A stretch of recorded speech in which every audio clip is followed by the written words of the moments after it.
We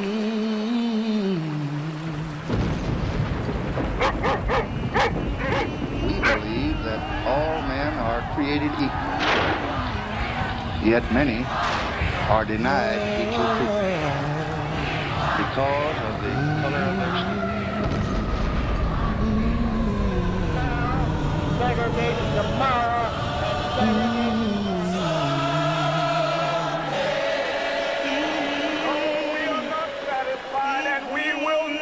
satisfied until justice rolls down like water and righteousness like a mighty stream.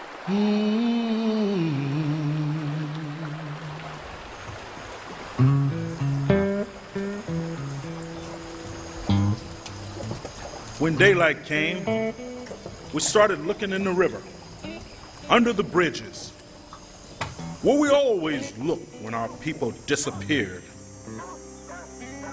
It was 1955 in the Mississippi Delta.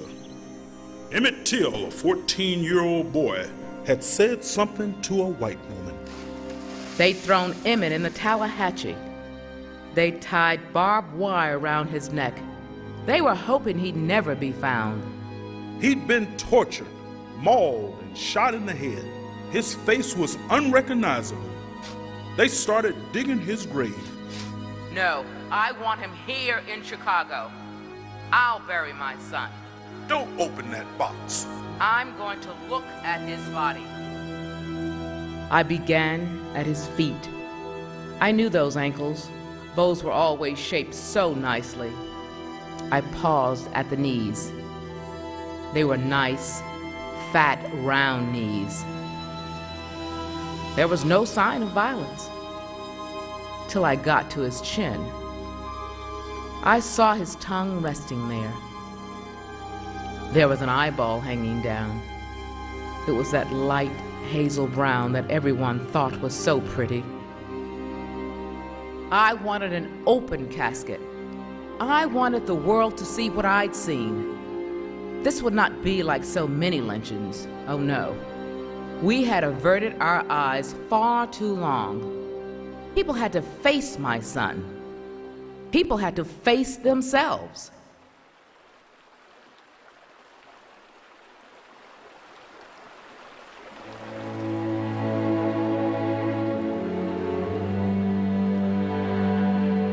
Emmett Till did not disappear beneath the water. His name is carved on the Civil Rights Memorial. His face, his story, helped set in motion the Civil Rights Movement.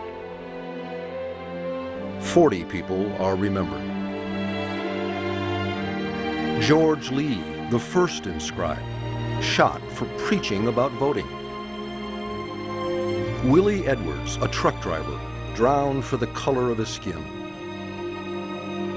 Bill Moore, a postman, carrying a letter of tolerance.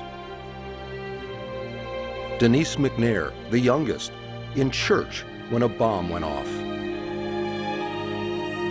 Medgar Evers, an activist, murdered for trying to change Mississippi. 40 people who did not disappear. Their names, their stories, their sacrifices propelled a movement.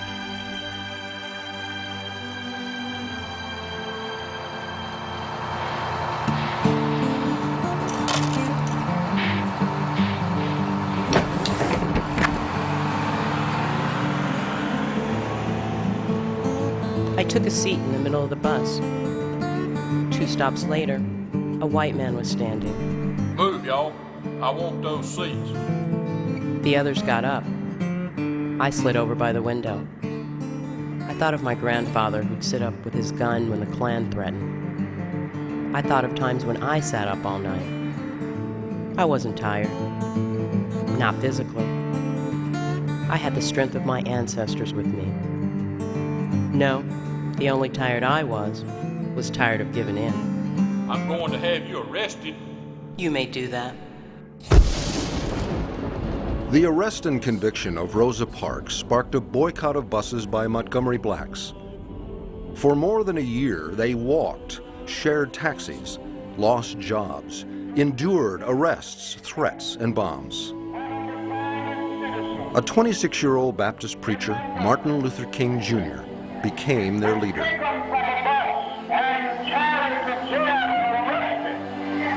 Protests spread to other cities. In Florida, another bus boycott. In North Carolina, students sat down at a Woolworth's lunch counter and integrated restaurants everywhere. Across the South, freedom riders braved attacks by the Klan to integrate bus stations. In Mississippi, they tackled the right to vote. The county seat was called Liberty. Half the people were black. Not one of them could vote. Robert Moses came to Liberty to sign up voters. There he met Herbert Lee. Mr. Lee could barely sign his name, but he and his wife, Prince, had built a farm and raised 9 children. He never missed a meeting of the NAACP. Mr. Lee had a car. Herbert Lee drove Moses and other youngsters all over the county, down dirt roads, through the night, knocking on doors, trying to give black folk the courage to register. The first ones got beat up, but they kept on coming. One of Lee's neighbors was a state representative. He was a neighbor until word got out about Lee's voting rights work. He followed Lee and shot him dead. The killer was never arrested. Lee's death, like many others, went unpunished. But the movement would not be intimidated. What had once been a lonely fight had become a revolution. In Birmingham, children marched into fire hoses and into the teeth of dogs. In Washington, thousands gathered at the Lincoln Memorial to dream and demand justice for all.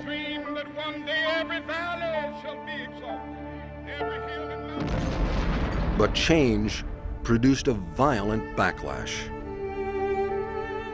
5 were murdered in Birmingham: Addie Mae Collins, Carol Robertson, Cynthia Wesley, Denise McNair, Virgil Ware.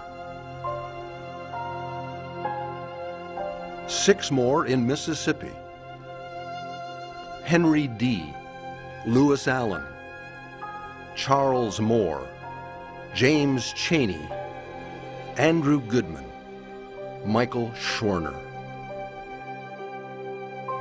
Their deaths shocked the nation and led to a federal civil rights law to end centuries of segregation.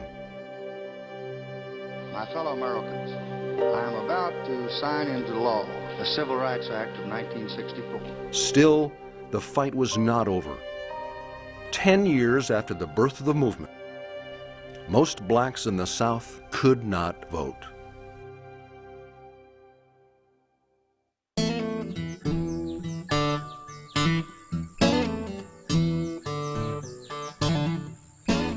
It was watching his granddaddy, 80-year-old Cager Lee, trying to vote and being turned away that got Jimmy Lee Jackson involved. Jimmy had wanted to leave Alabama, but his daddy died. Jimmy stayed to care for the family, farming, logging. Well, one day, 700 kids were arrested for marching. Jimmy, Cager, Jimmy's mother joined a protest walk to the jail. They were going there to sing to the children. It was after dark. The troopers turned the lights off and started swinging. One of them hit Jimmy's mother, another hit Cager. Jimmy tried to protect him, but a state trooper shot him. He died in Selma 8 days later.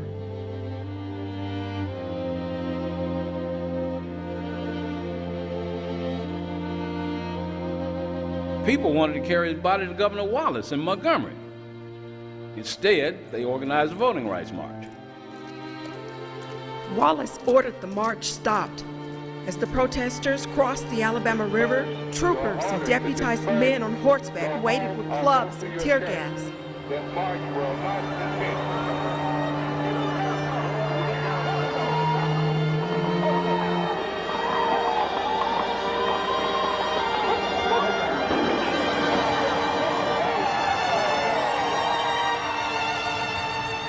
Like the Battle of Lexington that launched the American Revolution, Bloody Sunday in Selma, Alabama lit a fire. Dr. King called for a great voting rights march.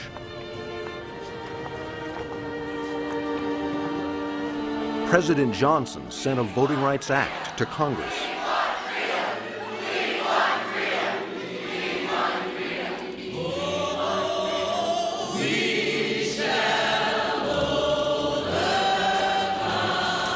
Over 25,000 people walked to the steps of the Alabama Capitol.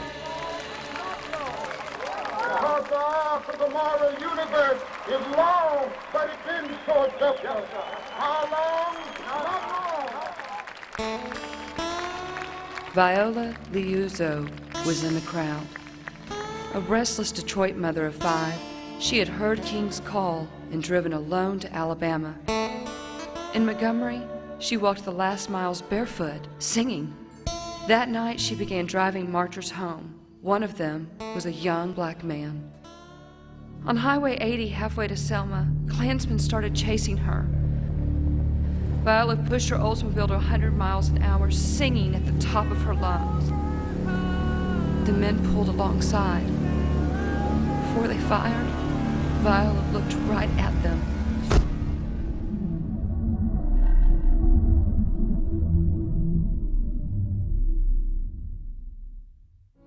She was the first white woman to die in the movement, and the 11th person to die in a decade of voting rights work.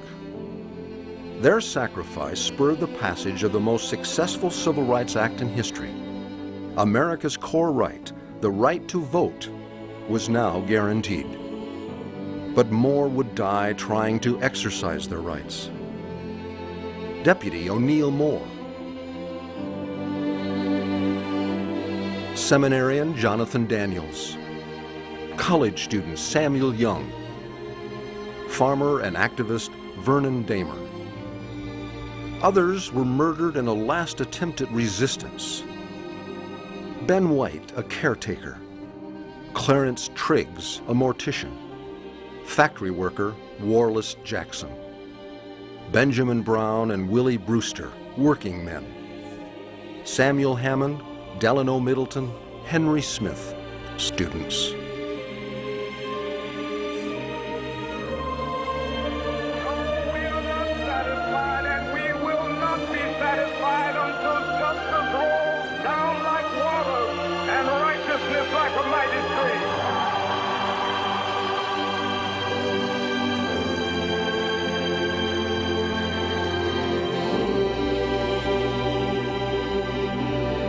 He was our Moses. He led his people through the waters. He showed us all the promised land.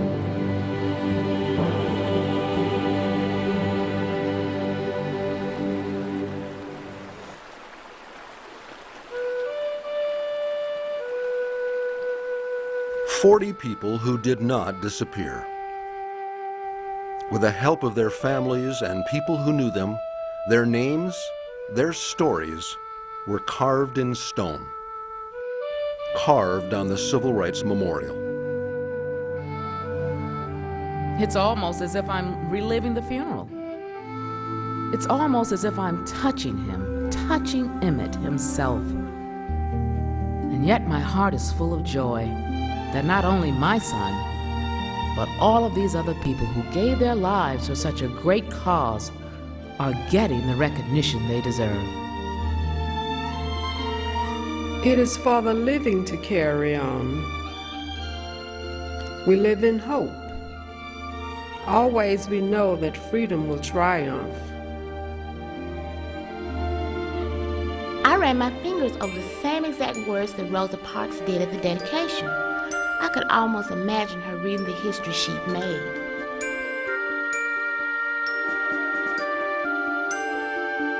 part of this. Even though I didn't march, didn't go to jail, I am a part of this. I love the circle. Sometimes when I'm here, I'm all alone. Sometimes there are people around, all colors and faces. I was shocked to learn that most of the murders are still unsolved. Why? It makes me wonder what I would have done. Would I be as brave as Mr. Lee? It makes me wonder what I should be doing today. I made a promise. No more silence. I'll speak up for justice. Remembering is not enough. We must dedicate ourselves to the cause for which the civil rights martyrs died. Water is soothing. Water is comforting. Water is healing. And that's what I feel when I put my hands on the memorial. I see in the water the bittersweet reflection of stolen beauty. Perhaps the memorial's greatest beauty will be when the struggle for equality is won. Then, and only then, will this memorial reflect both the beauty of the lives of the people named upon it and the beauty of this nation.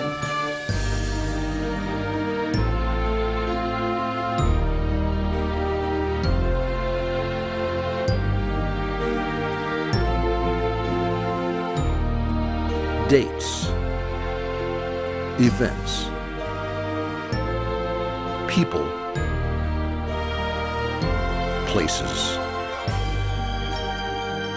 A record of sacrifice, tragedy, triumph.